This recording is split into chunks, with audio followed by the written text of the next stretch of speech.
Ju faleminderit gjithë për interesin dhe vëmendjen në këtë takim të Këshillit Përgjithshëm para zgjedhjeve nacionale të 7 qershorit.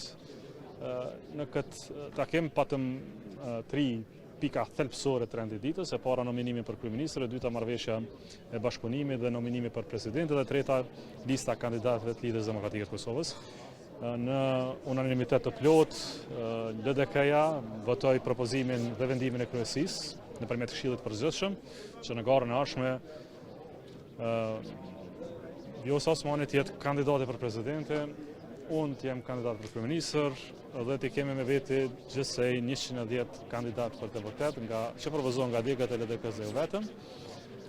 Dhe në këtë drejtim të ofrojmë një platformë zhvillimore të brendshme, integruese jashtë, që i kthen dinjitetin politikës kosovare dhe përfaqësimit të Republikës Kosovës. Në këtë rast ju ftoj dhe juve dhe gjithë qytetarët të mbështetës tonë që nesër në ora 18 në sallën AMC të bëni pjesë e tubimit të bashkimit në adresimin e parë që Vjosa dhe unë do t'i bëjmë mbështetësve tonë për këtë garën e ardhshme. Ishte atmosferë pozitive, ishte frym bashkëpunimi, ishte frym përbashkimi. Siç e kam thënë, po përpiqemi deri të martën që të bëjmë bashkimin e gjithë atyre që dojnë të jenë pjesë e kësaj gare, dhe në këtë drejtim s'kemi përjashtime për askënd. Do të kemi një listë përfaqësuese, zgjeruese. Pra është një momentum historik për LDK-n, këtë du ta kuptoni, dhe po përpiqem dhe unë që në këtë momentum t'i afrojmë të gjithë, pavarësisht dallimeve që mund t'i kemi një shtëpi të madhe, kemi një qëllim shumë të përbashkët, kemi një momentum historik që s'na vjen shpesh, dhe besoj që do t'ja dalim me sukses.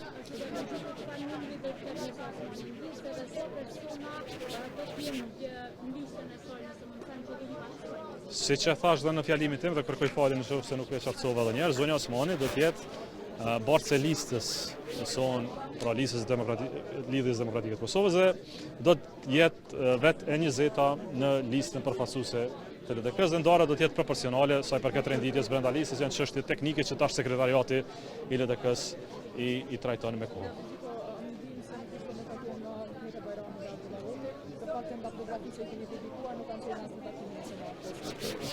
Ata janë pjesë e listës garuese tonën, do të vazhdojnë angazhimin. Shqeni, jo gjitha takimet mund të marrin pjesë gjithë njerëzit e LDK-s, por ata janë pjesë e listës e LDK-s. Po nuk mund të jesh edhe pjesë e listës edhe të jesh kundër. Po kuptoni, nuk ka logjik. Nëse je kundër dikujt i del përballë, jo bashk, pra jemi bashk.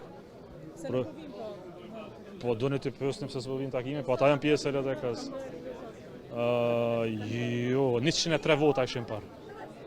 103 vota ishin për.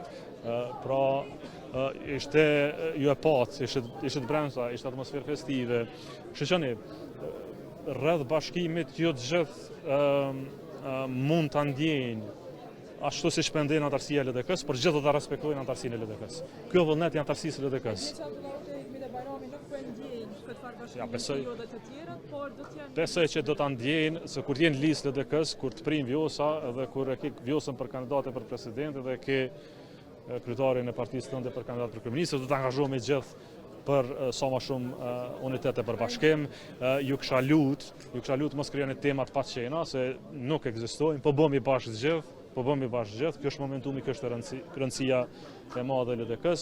Kur jemi bashkë me një listë, punojmë për LDK-n e më pas dhe ndërtojmë të ardhmet më të mira. Ata që nuk e dojnë bashkimin përbes, ata që nuk e dojnë bashkimin e LDK-s, nuk e dojnë as vetë LDK-n.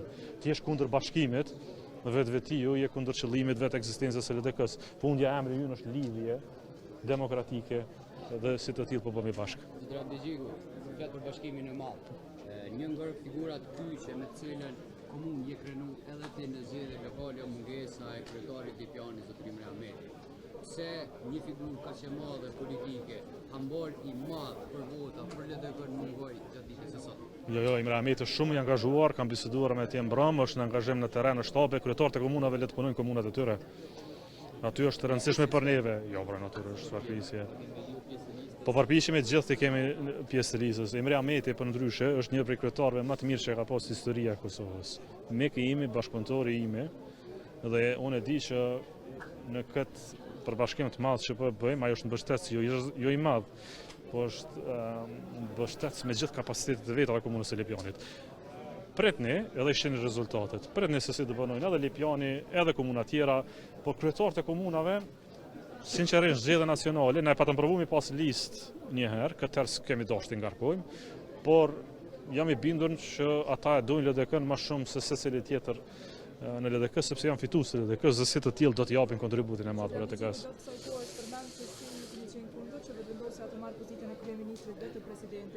Dhe të njëjtën kohë keni edhe ju kandidaturë edhe për president edhe për kryeministër. Si tash LDK-ja mund të marrë këto dy pozita? Ne po ofertojmë, pra si kemi marrë. Po dhe vendosja ka ofertuar. Jo, ata donin t'i merrnin pas zgjedhjeve.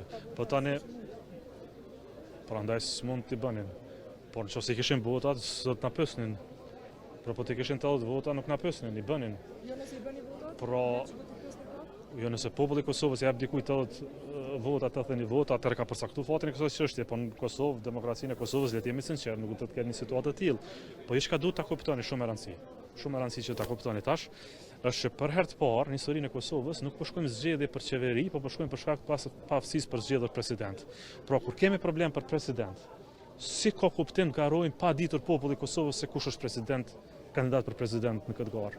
Meqense politika e inatit nuk e deshte Vjosa Osmanin për presidente, ma lejoni mua dhe LDK-s që t'ja propozojmë popullit Kosovës. Ndoshta populli Kosovës e konsideron më ndryshe dhe jam i bindur se do ta konsiderojmë më ndryshe dhe do ta votoj. Por një gjë ta kuptoni, në këtë zgjedhje prioriteti 4 s'mund të jetë presidenti. Pra s'mund të jetë një herë qeveria, e më pas marrëveshje ndërkombëtare, e më pas buxheti e dikur presidenti.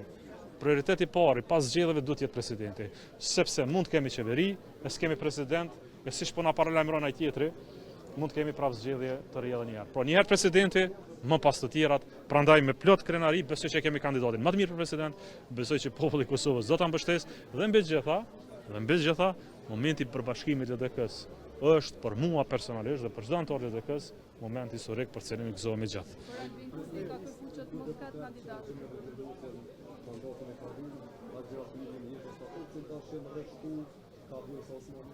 Por flas për listë, të gjithë do të jenë pjesë e listës së përbashkët garuese të Lidhjes Demokratike të Kosovës dhe do të jenë në renditje proporcionale sa i përket numrit të përgjithshëm të anëtarëve në këtë listë. Po bëjmë përpjekje, të kemi edhe afrime të tjera dhe në këtë përpjekjen tona do të ketë dhe marrëveshje me parti jo parlamentare, që s'kan pjesëmarrje parlamentare, por që janë pjesë e një përbashkimi të djathtas. Më jep një 2-3 ditë kohë, besoj deri të martën para dite do ta finalizojmë listën me gjithë renditje.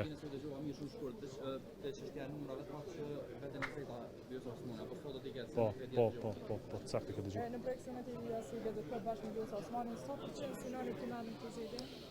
Sot ta ka vendosur qytetari i Republikës Kosovës. E jone është ta bëjmë një ofertë, punojmë fort, ta përbashkojmë secilin mbështetës tonin, më pas do të jetë vullneti i qytetarëve të Kosovës. Janë shumë të mira. Ja, ato janë dëshira elektorale të mëdha, por ne jemi po përpiqemi të flasim me qytetarët tanë që të përfaqësojmë ata. Besoj dëshirat e mia janë shumëta, po nuk është momenti, po ajo çka duhet ju them është që tani në këtë moment na duhet të flasim me qytetarët, të flasim për çka përfaqësojmë ne për qytetarët. Politika e Kosovës për këtë një vit të gjysmë bë më tepër se kush ku çka çse. Po shumë pak po flasim për qytetarët e Kosovës, për gjërat bazike me cilat ata brengosën. Kjo politikë s'do të jetë një reality show ku flasim për pozicionet e individëve, po duhet të flasim për politikat dhe hallat e qytetarëve. Ju falenderoj shumë gjithëve, u pafshim.